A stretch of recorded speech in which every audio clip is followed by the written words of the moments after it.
ني دهاي بيتنا أو زبلوا استبات ده زب صح كايا سألوا وسألوا يتيب تغير نجن من قصة كله وتهجر تهزب خشيات كشكوت على نتهزب أنس نمنتاي زي جبركوا ومعبل زجبرو زول صبوا نجر سلزو خناس أني خال خمال أفلا بعرين بعرك أوه تعرق هاجوسون دهردان حنت تصقم تعدى زيتي بكايا عفت زيتي مثل إيزي أسافر تقبر عليك من قصنا بزماچا چولنا خمتي غيرنا نقبرالنا ሃይማኖት ትካላት መራሕቲ የተመዛበልቲ ቦታታት ንላዕሊ ናብ ናይ መራሕቲ ገዛ ንምምላስ ዝቐለቡ እዮም እዚኣታ ንብርት ሓቂያ ኮፍ ቢልዋ ዘለት بصورة هاي التفلي رأس لهم يوزيهم نازي بمليونات قصة حزب تجري ما كرروا العلو حسب بسي تقاوم قيدس نتجري حق يزو عرشسنا ندي قيد قيد على رسل زي وليزي يكون كله برجعنا حمدو ملك كيرو تكتيك كيرو ባህሊ ከም ድሌተይ ቀይደበት ኮይነ خزارب ወለለ እንዲ ከተበለ ዘለኸ ሕጅንስ هيقدر بعصف يدبل سكاب زحجي زلو قاوما نايدن بتقاوم قال سبتينو مخدقسو أنا أوراجاوي كان أوراجاكو حمام كوني في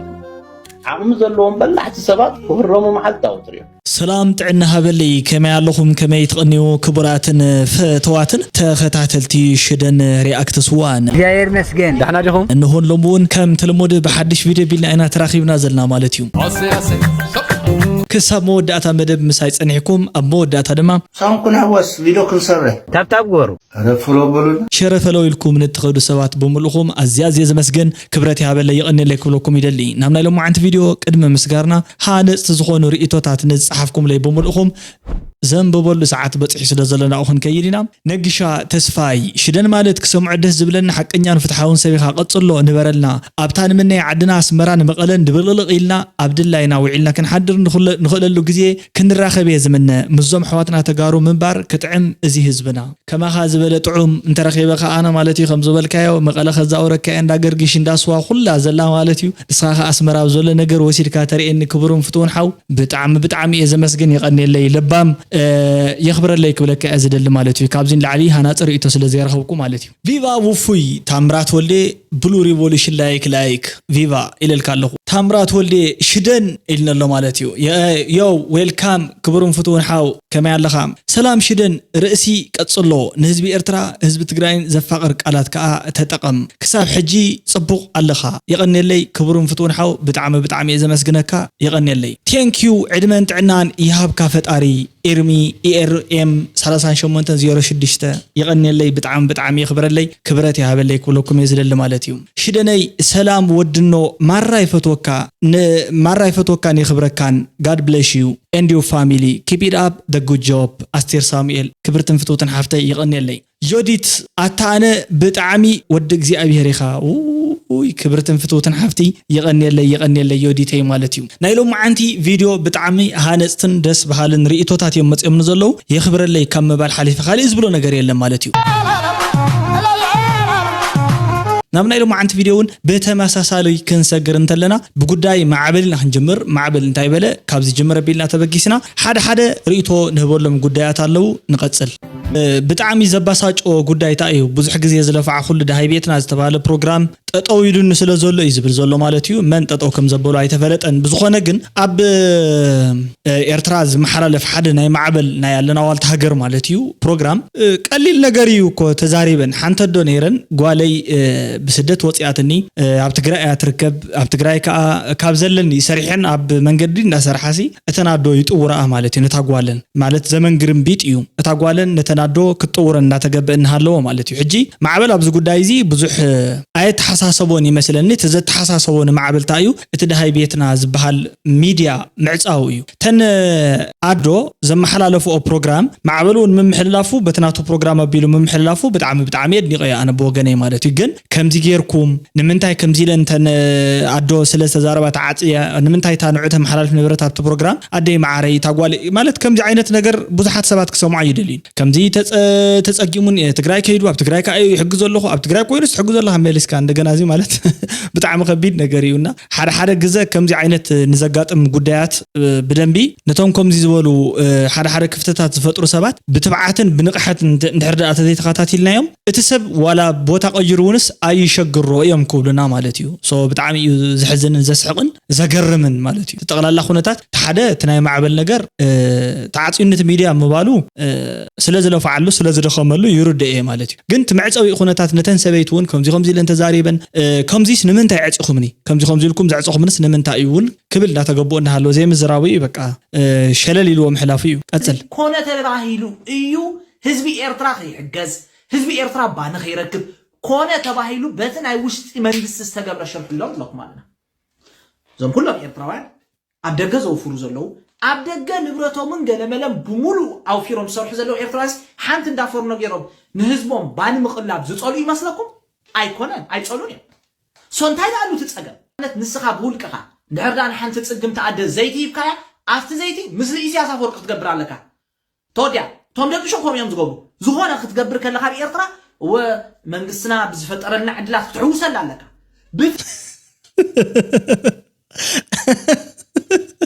هذا كم يزول تزارع منقصنا بزماچا چولنا خمسي غيرنا نقبر لنا تحاجز تريو زلخوم كم منقصنا تزيهل نيرو شعمت ينقصو قدم እኮ ይነር خمسي ነገር ግን ናይ በሐቅ ማለት ሺህ ዓመት ንገሱ ንጉስ ሺህ ዓመት የንግስኩም ሺህ ዓመት ነበሩ ሺህ ዓመት ገለዝ ባል ቀደም ይነሩ ሎሚ ደሃንት መንግስቲ ይገበሮ መንግስቲ ንምንታይ ገበሮ ማለት ተምተቃውምት ንምንታይ ገይሮ ሞት መንግስቲ ንምንታይ ገበሮ ተቃውምት ዘይገበሮ ገለ ይኮንኩን መንግስቲ ከገብር ግዴቲ በቃ ከገብር እንዲተሸዩ እንታይ ለስራሕ አለው ሰብ እኮ ንመንግስቲ ታክሲ ይከፍል ዝግበር መዋጾ ቴሌቶን ምትእኻብ ረሚታንስ ዝባሃሉ ካብ ወጽ ዓዲ ዝለኣኽ ገንዘብ በሙሉ ኣታውና ይተዓድ በሙሉ ግሮስ ዶሜስቲክ ፕሮዳክት ቡሽ ተዓድ ዝወጽ ዝኣተወ ዝተሸጠ ገለ በሙሉ ናይ መንግስቲ እኮ እዩ ስለዚህ መንግስቲ ትሕተ ቅርጽ ናይ ምህናጽ ማለት መሰረተ ልምዓት ናይ ምዝርጋሕ ከምኡውን ምስተ ህዝቢ قرب زخونة نحجز نحرد أدلوت خبابي كم حيش تلو خم حيش زتحن من زتحن أغلى زتحن تحانيت كتكل أقربوت كقرب كابتهز بخا قبر خكب تاكس خكب زي بقعتنا منجستي سرعة مالتي حجز الله مالتي قدم سكوا تاكسود تاكسون وعلو قدم يلو بزحات هاجرات عين برنيرو مالتي سلازي إزين خجبر قديتو أيو مسجانا موسى يدلين ولك أسب تجيرو الكام كابد خامو كابل فعاتو سلازخونة زجبر الكا بتعامتها مسكنو مخنياتو نوعلو قدي فيه جير الكا نصدق إلي يجيرلك نصبق نجاري لي يجيرلك منجست جير الليل كاجن منجستي زمسجن أكلون يكون حدا إنتي ولا يكون نتحتات إنه تم أنت تعمل نازي منجست نولنبر منجست مالت كون يبغى حسابات كابن وتسيتني سلذي أبتم حدار زركبي كمسجن نحرد أدليو مش أوربار الله مالتي بق بيلكا زي تأدنا مريت مركب حجنا أمنت أبتقرأ زر نجاراتهم كومي نحرد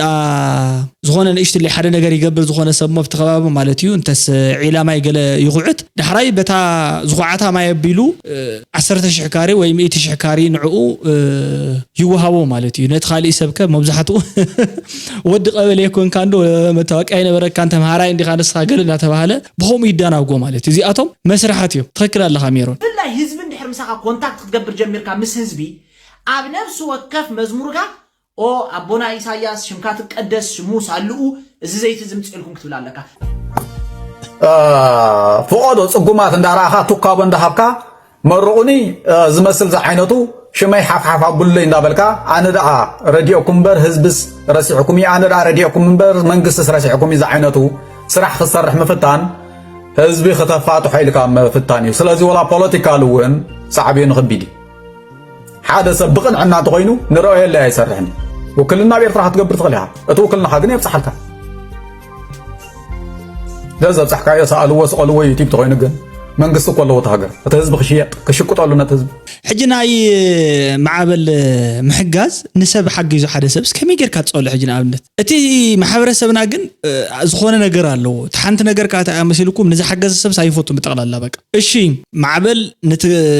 إرتر حق يزو حجون تقاوموا له زحجز كاي تقرص يبهال له مالتي سلطنه نتغري حجزو نኤርትራውያን ገዲፉ ንትጋሩ ይحجز ነይሩ ተባሂሉ ማዕበል ንኤርትራውያን ምሕጋዝ ጀሚሩ እሺ ሰልጠነ ከም ትገበሮ ንትግራይ ሓገዘን ናብ ይحجزሎ ማለት እዩ ንኤርትራውሽ ተሓግዘሎ ንተጸገማደታት አልሹ ረኺቡ ይحجزሎ ታይ ኮይኑ ተዘረባ ብድሕሪኡ መንግስት አለው ይተዓዲ መሸቀጥ ክትገብሮ የብልካን መሸቀጥ ኾውን ድሕርዳ አንተ ዘይ ኮይኑ ዝሕገዝ ሰብ ኩሉ አይነበሮን እቲ መንግስት ኸይሽቀጠኒ ኢሉ ፈሪሑ ድሕርዳ ኮይኑ ዝሕገዝ ሰብ የለን ማለት ኮይ በኻሊ በኋላ አንበር ዝሕገዝ ሰብ ተቀሚጡ ኮፍ ይሉስ እቲ ዝሕገዝ እኮ ዘሎን ኮለ ጥሜቱ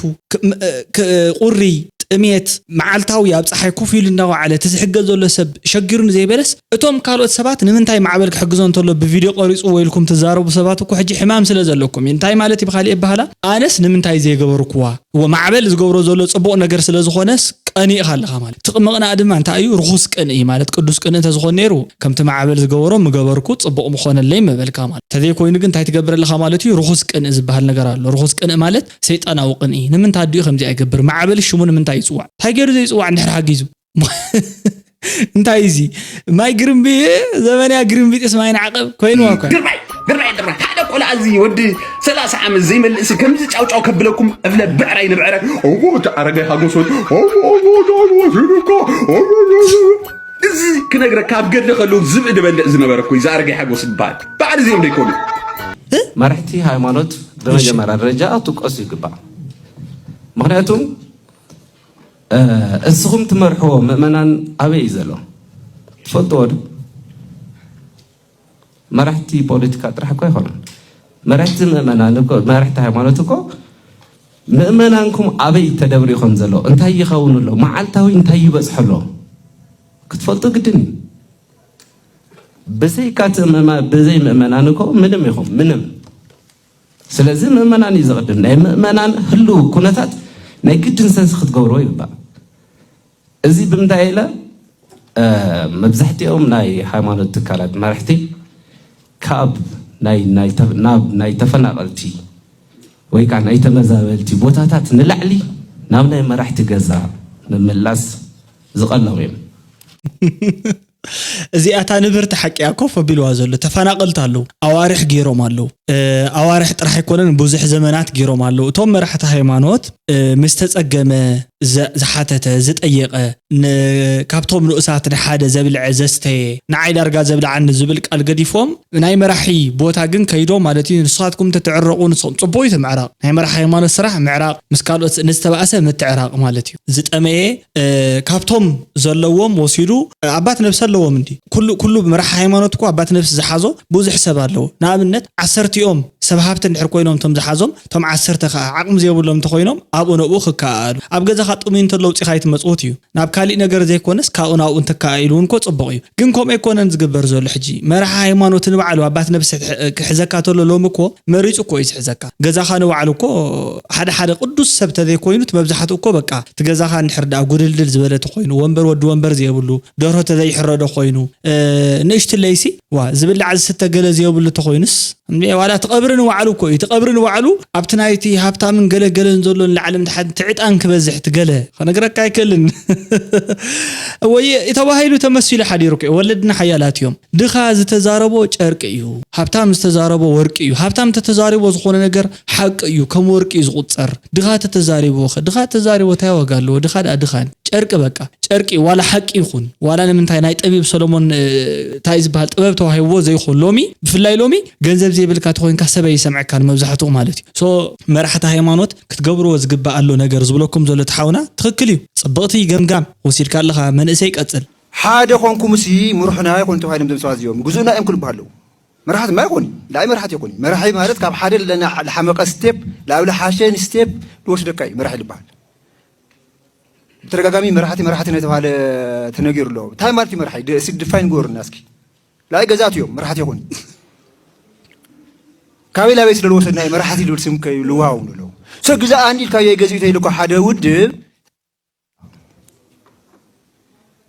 ተጋሩ ስልጥናት ኢና ንብሎ ወደ ርእስለና ንብለና ሰብለዋን ንብለና ዋ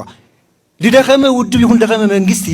ኣፍሪስካ ለሓሸ መንግስቲ ለሓሸ ውድብ ክምስረት ይልካል ኮይኑ ብዙሩ ታይል ተፈለየ ርእስ ስለለዎም እዩ እዚኦም ናዚ ብሚልዮናት ዝቁጸር ህዝቢ ትግራይ መከራ ረልዑ ኣለዉ ታው ምስቶም ተፈናቀልቲ ዘሎ ሓራይ ዋ ሓደ ግዜ أب حدا عينت كبرس تفلالي بخيات تبكريها حدا عينت مكرادي بس إحنا زلون سلب طريان ما ناسي نحن عينت كبري تحدا بوية تحدا دية نابلي تحدا حفتية تزموتك نحدا سب تقوينو زخونة ساقم الله في تقبر مالتي حجي بخيات ناس ننويني تخكل الله خبرون فتون حاو اتبخيات ناس بويني ايو ابوي دي يخوينو تحدا بزعبا استوصعو بزعبا استغودو انت زارب انتلو تحدا دما بانصارو كالي بزعبا مالت كل صح حمام اي حممو زبحال زلو ነገር ابكم زي زبل بوتا يسرح حمام يحممو له مبزحتهم نسلطان زغاي زلو سبات ابايوم زلو خصاب حجي تحمامهم ويك نقنق ايبلتر مالتي اباي غاي له اتم حزب زحاسبو አለው እንዲዮ በጻዕበት ዝቆጸርኩ አለው እኮ ጥዒ ሰብ አይሳአን ናብዝ መሬት እሳቶም ከአለው አፍታ መስመሮ ማለት እዩ እቲ መብዛሕቱ ግን ኣብ ሹመት ኣብ ገንዘብ ነቲ ሓደ ጥሒስካ በቲ ሓደ ምሕላፍ ዝበሃል ኣሎ ምሕላፍ ማለት ከድካ ብልዕልዩ ማለት ረጊጽካ ያሲኹን እቲ ወዲቁ ዘሎ ወደቀን ብዘይ የገድስ እዛ ራትሬስ ትበሃል ማለት ዘመናዊ ፖለቲክስ ኮ ባይዞይ ራትሬስ ማለት ከምና ያናጹ ጉያ ማለት ያ ጉያ ናጹ ድኻጥሙ ይገለገለ ዝበሃል ይብሉን ነብሰ ጾሪያ ዘአረገዩ መንእሰዩ ቆልዓይ ገለ ዝበሃል የለን በቃ ከድካ ናብ ዝብልዓይ መወዳእታ መጻወድያ ተታሒስካ قابري عدي ترديك عدي حليفة إيباني عدي بتعمل صوتها تقرأها أنا مع كوري ساب زنقت كت إذا فكرة حين نسخان عاها زنقك وطرح حدها بخمزي أنا فوتوك مغنا حد نتا لك عدها بسول شحق زي شوطو عيد خلني حين تقاوم تلو مش ولا نتهجلي في قاوم منبر حسب بسي تقاوم غير نتقرأ حق يزوا عرشسنا ندي خوي بوق على بس زي ولا زي بعدها أنا بتعمل زنقك بعدها حبون مغانكا خروع مغانكا بغمزي بتعمل زنقك وتصلوا أنا عي كومية تقرأ مش تقرأ نتي بغم يفوتوا أنا نكون قد نتمنى بغم غتردوا دس يزبلني مناتو تقرنيا تزاروا خماي نو تقرنيا سميعك له أنا زي أخمل السلكاز اللي عند أركي واه كالي عنده ترينا لنا مالت فتين كاب مزرابي محبراو ميديا مت يزلهم تناي قدم يكون حجي بقى متقكم الله خاي تودي اي تزاربني بلك الله انا يتزاربني غيرلك اي نا حجي مت يزل عنده مسكين سبي يمثل دس بحال سبي يمثل كرأت له مالت قنعنا زلو سب نحر كوينو دس بحاليو كمزي قصلوا مس كله ناصوت كان ناسحكا اوكي بقى كمزي نتمل سينتون عرسو خيلو تحجز طلبو ነገር ስለዝኾነ ዝጠልቦ ነገር ሲ ከበቶም መናእሰ ይብልካ መምጻዩ ዋይ ናይ ዳህላክ ማይክሮፎን ግን ኣነ ተአት መስል እሺ ንምንታይ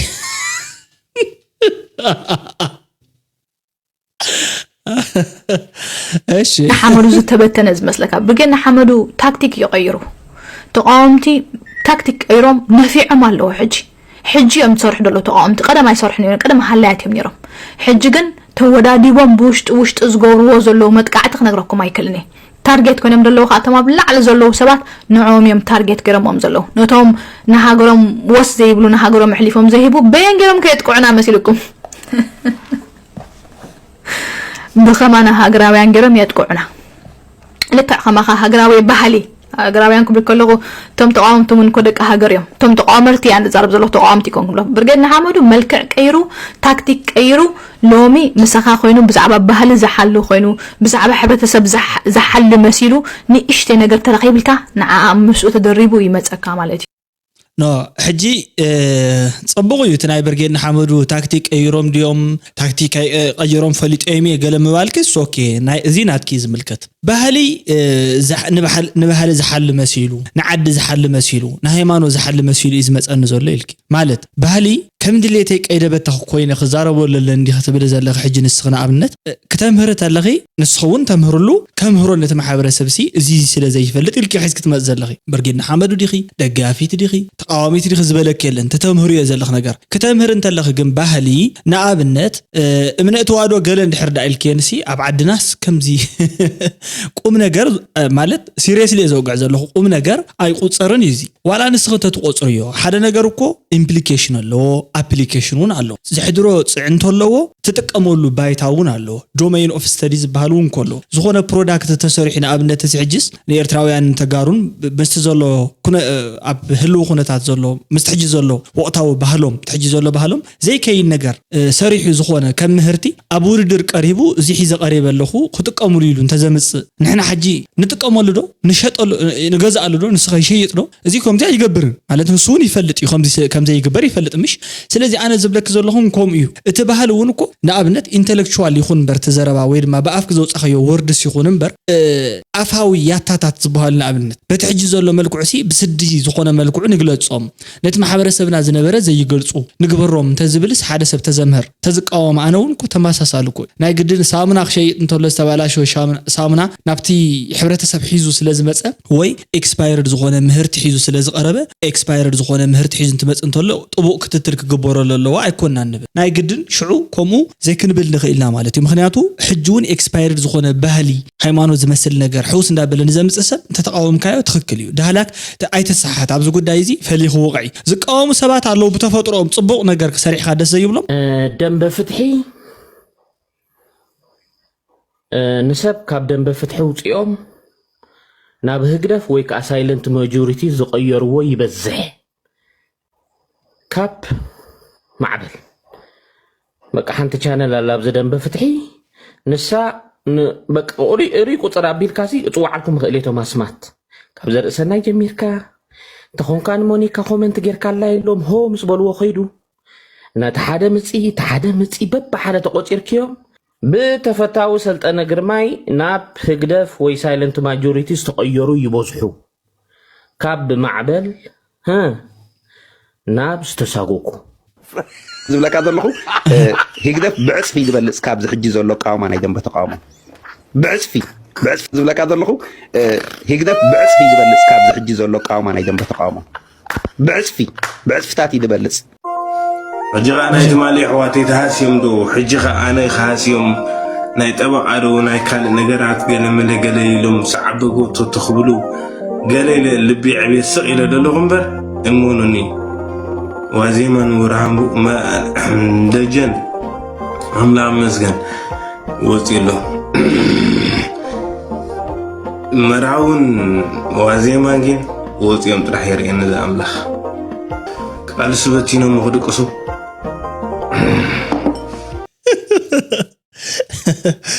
ቃልሲ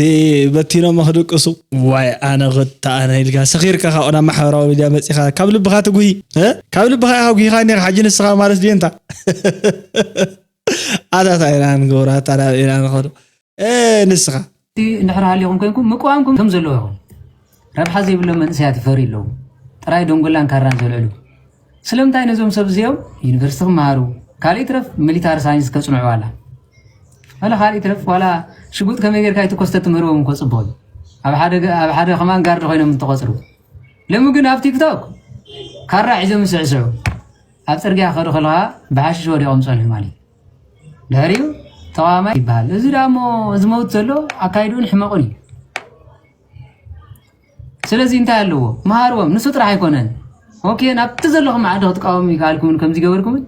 أبعال غاندا أبعال أنغولا أبعال قرات جزيكم ناس هرشا مريت غيركم ناي برغيدنا حمود زي انتلكم تم صراح شغله البونت بحششن قالن وريهم زلو اري ابيلكم صراحه ابو صراحهم ትክክል ኣሎ ማለት እዩ መንእሰይ ስራሕ ኣልቦነት ይበዝሐሎ ዶ እወ ይበዝሐሎ ንምንታይ ብብዙሕ ምኽንያታት እዩ መንእሰይ ስራሕ ኣልቦነት ዝበዝሖ ዘሎ ተሓደ ዓብይ ምኽንያት ግን ወይ ከዓ ተቐንደ ምኽንያቱ ሓደ ስራሕ መስኣን እዩ ካልኣይካ ስራሕ ከም ዘየለ ኣምሲሉ ዘሪኦ ኣካል ምህላው እዩ ሳልሳይ ድማ ንኽሰርሕ ጽቡቕ መንፈስ ኩነታት ማለት ደስ ዝብል ናይ ኣእምሮ ኩነታት ደረጃ ስለዘየለ እዩ ማለት ስለዚ እንድሕር ክሰርሕ ኮይንት መንእሰይ በኣእምሮ ይኽምለስ ዘሎ ንቀደም ኢድ ኮነ ንሰርሕ ሓንጎል ይሰርሕ ሓንጎል እንተዕሪፉ ይሰርሕ እዩ ማለት እዩ ዕረፍቲ ሃቦነት መንእሰይ ኣውራጃዊ እንኳን ኣውራጃኩ ሕማም ኮይኑ ይፍል ርዳካል ናበይ ካተብሎ ዘለካ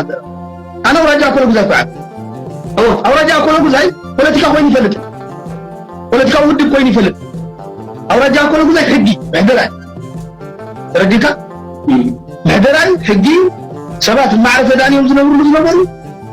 ሕጊ ሰብን ሕጊ እንስሳን ማዕረ ዝዳንየሉ ዝነበረ محدرات رديكا ስለዚህ አኮለ ጉዛይ ምሕደር አንተ ኮይኑ ሕማም ኣይኮነን ማለት ዕድል ኣይገበርና ንበረይ ነንዝበልሐ ዝሃርም ሕብረተሰብ እዩ ዘለና ኣብ በዓል ውፊ ዘሎ ብቕዓት ክሪኦ ከለኹ ከምኡ ዓይነት ብቕዓታት ኣብ ካልእ ተፈጢሩ ናይዚኦም ሲነርጂ ፈጢርካ ፅባሕ ንጎ ሃገር ኣድሒኖም መሰጋገርቲ ክኾኑ ዝኽእሉ ብዙሓት እንዳተፈጥሩ እንዳረኣናዮም ኣይንገብርን ዓቕሚ ዘለዎም በላሕቲ ሰባት ክህረሙ መዓልታዊ ትሪኦም እወ ሕጂ ፅቡቅ እዩ እቲ መጀመርታ ናይ ውፊ ዘረባ እንዲ ቀፂሉ እንታይ ዝብል ዓጋመ ጉዛይ ወይ ከዓ ኣከለ ጉዛይ ወይ ኣከለ ሰራየ ከምኡ እንዳበልካ ምዝራብሲ ብጠቕላሉ ምሕደራ ኣይኮነን ኣውራጃውነት እዩ ኣውራጃ ማለት ኣውራጃውነት እዩ ኣውራጃውነት ከዓ ምሕደራ እዩ እምበር ዓሌታውነት ወይ ከዓ ዘርኣውነት ሬሲስት ኮይኑ ኣይኮነን ዝብል እዩ ፅቡቅ እዩ ግን ኣብዚ ሽግር ዝፍጠር እንታይ መሲልካ ንኣብነት ናተይ ክትብሎ ከለኻ እዩ ብታውራጃ ኣቢልካ ክትከድ ከለኻ ዋና ሽግር ኮይኑ ዘሎ ሕጂ ማለት እዩ ብፍላይ ንኣብነት ኣብ ፌደራላዊ ስርዓት እውን ብጣዕሚ ዓብይ ፀገም ዘንፀባርቕ ነገር ክንዘራርብ ተለና ሕጂ ወይ ክንሪኦ ተለና እቲ ናይ ፌደራላዊ ኣካይዳ ከምኡ እንዳበለን ኣብ ክልል ይኸይድ ኣብ ክልል ከዓ ናብ ዞባ ናብ ገለ እንዳበለ ይኸይድ ማለት እዩ ንኣብነት ኣብ ከምዚ ዓይነት ምሕደራታት ዘለዉ ከምዚ ዓይነት ሲስተም ዘለዎ ዓድታት እውን ከንኣብነት ከም ኢትዮጵያ ኣብ ዓድና ዘሎ ተሪኢኻ ብጣዕሚ ዓብይ ሽግር ይፈጥር ዓብይ ሳዕቤናት ኣለዎ ንኣብነት ትጥቃዕ እንተሎ ዝኾነ ነገር ክልለይ ኮይና ከምዚ ተገይራ ኣነ ንበይነይ ከምዚ ተገይራ ገለይሉ ዝዛረብ ሰበለ እዩ ከመይ ዳ እዩ ዝሓይሽ እንተይልካ ምናልባት ትንጉሳዊ እውን ካብኡ ዝገደደ እዩ ምክንያቱ ነቶም ዝነበሩ ጻዕዳ ዝኽደኑ ሰባት ብምልኦም መፂኦም ነቲ ካሊእ ዓኳይሎም ይፅውዕዎ ማለት እዩ ደፋ ድንኩል ገለ እንዳበሉ ንሓረስታይ ዘይተማሃረ ገለ ከምኡ ናገዛእኻ ምብላዕ ገለ ነይሩ እዩ ኣብቲ ፌደራላዊ ስርዓት እውን ዓብይ ፀገም ዘሎ ሕጂ ንኣብነት ክልል ዝበሃል ነገር ብጣዕሚ እንዳኸበደ ይኸይድ እታ ክልል ምስ ተኸለለት ካብኡ ወፂኻ ክትሰርሕ እንተይልካ ሕጂ ብመንፅረት ሕገ መንግስትነት ዋላ ዝፍቀድ እንተኾነ ከይድካ ክትሰርሕ ኣብ ድሌትካ ቦታታት ኣብ ድሌትካ ዓድታት ከይድካ ከተማዕብል ክትምዕብል ሓሳብካ ክትገልጽ ገለ ተኾነ ብዙሕ ግን ፕራክቲካል ኣይኮነን ንኣብነት ካብ ሓደ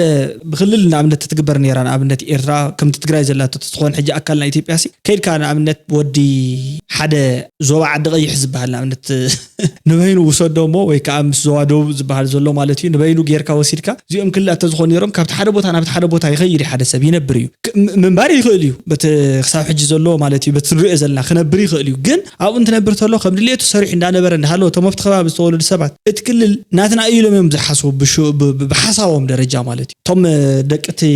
ቦታ ነበርቲ ዝኾኑ ስለዚ ኣውራጃውነት ናተ እዩ ናብ ዝብል እንድሕር ዳኣ ከይዱ እቲ ቃልሲ እዚ ናይ መን ናተ እዩ እቲ ልምዓት እዚ ትውፅኢት እዚ ናይ መን ናተ እዩ ናተና ዝብል እንዳገደፎ እዩ ዝኸይድ ናተ እዩ ዝብል ሽግር ምስ መፀ እቲ ወደ ኣውራጃ እዚ ምስቲ ወደ ኣውራጃቲ ካሊእ ምዃን ይጅምሩ ማለት እዩ ምክንያቱ እቲ እውን ናተ እዩ ይብል ኢንኮምፓቲብል ዝኾነ ኢንተረስት የለዎም ሶ እቲ መጀመርታ ቃልሲ ኾን እንተሎ ኣውራጃውነት ሰብ ክቃለስ ክሕባእ የብሉ ብመሰረቱ ነውራጃ ይጥራሕ ኣውራጅኡ ምኽባሩ ፅቡቕ ግን ንዕየ ዝቃለስ ንስኻትኩም ዋላ ተኸይድኩም ገለ ዝበሃሉ ወግዕታት ይሰምዕ እኳ ብርጌድ ንሓመዱ ዘይሰምዕ ዲ ኮይኑ መዓት ብዙሓት ግድፈታትን ስሕተታትን እዮም ዘለዎ ማለት እዩ ዋላ ስኢሎም ኦፊሻሊ ንስኻ ወዲ ክስቶ ስለ ዝኾንካ ይበሃል እምበር በቲ ዘረባ በቲ ካብ ኣፍ ዝወፅእ ቃላት ግን ክትሰምዖ ከለኻ ግን ከምዚ ፕራክቲካሊ ብፍላይ ኣብ ኤርትራውያን ዝሪኦ ነገር ኣውራጃውነት ብጣዕሚ ዝተለዓጠጠ ከቢድ ነገር እዩ ኣብ ተጋሩ እውን ሕጂ ብተመሳሳሊ ኩነታት ይጅምር ዘሎ ኣኽሱም ዓድዋ ሽረ ገለ እንዳተባሃለ ማለት እዩ እዚ ሕማም እዩ ሕማም ዓርሱ ክኢሉ ሕማም እዩ ኣብ ዓዲ ፈፂሙ ከናብር ኣይክእልን ብፍላይ ኣብ ሓንቲ ዓዲ ንክትነብር ብጣዕሚ ከምዚ ሕማም ጨጎራ ወይ ሕማም መቀርሳ ከምኡ እዩ ሕማም ኩርም ትበልዎ ብሓፂኡ ኣየደቅሰካን ስለዚ ከም ውፉይ ዝኣመሰሉ በላሕቲ ሰባት ኣለውና ዝበሎ ፅቡቕ እዩ ዘረባታቶም ክእለታቶም ምስ ሰብ ተሃረምካ ማለት ንውልቅሃሲ ውፅኢታዊ ኮይንካ ብዘረባታት ንሰባት ከተረድእ ምፍታን ከምዚ ዓይነት ክእለት ዝወነነ ሰብ እውን ብዙሕ ስለ ዘይኮነ ግርም እዩ እቶም ኣብ ከምዚ ተሓዋዊሶም ዝኸዱ ዘረባታት ወይ ድማ ማለት ነተውራጃውነት ሲ ናብ ካሊእ ገፁ ዝወስዱ ዝመስሉ ባይናሪ ዝኾኑ ዘረባታት ኣብ ውሽጦም ካሊእ ዝሓዙ ዝመስሉ ነገራት ግን ተዘይጥቀሙሎም ብጣዕሚ ፅቡቃት እዮም ናይ ሎማዓንቲ ቪድዮ ነዚ እዩ ዝመስል ክሳብ መወዳእታ መደብ ተኸታቲልኩሞ ኣብ መወዳእታ እውን ብዙሓት ሃነፅ ዘበሉ ርእቶታት ሂብኩም ማለት እዩ ትገድፉ ወይ ከዓ ትኸዱ ስለ ዝኾንኩም ብጣዕሚ እየ ዘመስግነኩም ብዙሕ ፅቡቕ ኣለካ እሞ ኣጆኻ ቀፅሎ ዝበለኒ ተስፋይ ፍስሓ ሓወይ ከምኡውን ሽደነይ ክፈትወካ ኣነስ ፅቡቕ ወዲ ምቅርየ ጅግና ወዲ ጀጋኑ ዝበለትኒ ሙዘይ ለአከ ማለት እዩ ኤልሳ ተስፋ ሰንበት ዝሓወይ ብጣዕሚ ዝፎቶ መደብካ ቀፅሎ ጥራይ ዝበሉን ማለት እዩ ሽደን ሪአክትስ ኣጆኻ ሓደ መዓልቲ ኣብ ዝለዓለ ደረጃ ክትበፅሒኻ ዝበለኒ ሃገር መሓሪ ምስድሩ እዩ ማለት እዩ ምስድሩ እዩ ዝከታተለኒ ሃገር መሓሪ ወዲ እሪ ነዚ ርእቶ እዚ ትሪእዎ ዘለኹም ማለት እዩ ደስ ዝብል ርእቶ ንዝሃበኒ ላይክ ንዝገበረለይ ንኹልኹም ብምልእኹም ይቐኒየለይ ክብለኩም እየ ዝደሊ ፀፅቡቕ የስምዐና ሰናዩ ንዓኻትኩም ይኹን ቻው ደሕና ቀኒውታ ጉድ ላይት ደሕና ሕደርታ ሓዋተይ ማለት እዩ